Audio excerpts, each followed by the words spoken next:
Hello, আমি সঞ্চিতা। আর আজকের আমরা চলে এসেছি একটা বার্থডে পার্টিতে। আর আজকের বার্থডে বয় হচ্ছে এই যে গোলমটোল কিউট বেবি বয়কে দেখছেন, এই হচ্ছে আজকের বার্থডে বয়। তার সাথে পিতা বেশ কিছু ছবি তুলছে পোজ দিয়ে। আসলে ওরা দুজন সেই কিন্ডার গার্ডেনে যখন পড়তো তখন থেকেই ওরা বেস্ট ফ্রেন্ড। তো যে কোনো অনুষ্ঠান বাড়িতে যাই না কেন, প্রধান আকর্ষণ হচ্ছে এই খাওয়া দাওয়া। তো আগে গিয়ে স্টার্টারে কিছু মোমো নিয়ে নিলাম।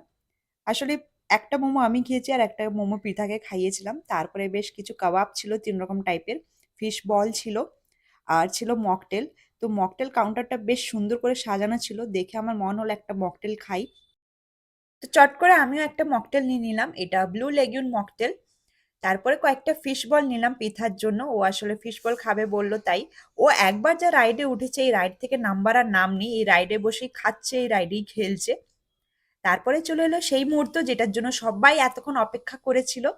তো এবার হচ্ছে কেক কাটিং এর পালা। তো সব বাচ্চারা মিলে এখানে কেক কাটছে। আসলে বোঝাই যাচ্ছে না বার্থডে বয়টা কে, সবাই মিলে এখানে কেক কাটতে লেগে পড়েছে। তারপরে আর কি যা হয়, ওই কেক খাওয়ানো, একে অপরকে কেক মাখামাখি সবকিছুই চললো কিছুক্ষণ।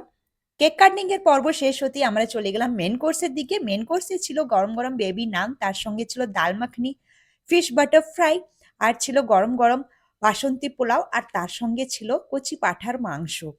তো সবকিছুই মিলে বেশ জমজমাট ছিল খাওয়া দাওয়াটা। শেষ পাতে তো চাটনি পাঁপড় ছিলই, আর মিষ্টিতে ছিল hot sandesh, baked rosogolla, cake আর আইসক্রিম। আর ইদানিং জানি না কেন এই আইসক্রিমের ম্যাঙ্গো ফ্লেভারটা আমার বেশ ভালো লেগেছে। আর তারপরেই আর কি খাওয়া-দাওয়ার পরে ঘন্টাখানেক পৃথার এপাং ওপাং ঝাপাং চললো এই রাইডস এর উপরে। ও তো এই রাইডস থেকে নামতেই চাইছে না। কোনো মতন খেয়ে একটুখানি আবার উঠে পড়েছে রাইডস এর উপরে। তো শেষমেশ যতক্ষণ না এই রাইডসটাকে ওনারা বন্ধ করলেন, ততক্ষণ পর্যন্ত কিন্তু ও রাইডসে উঠেছিল। এত কিছু খাওয়া-দাওয়ার পর মনে হলো শেষে কিছু একটা মুখে দেওয়া যাক।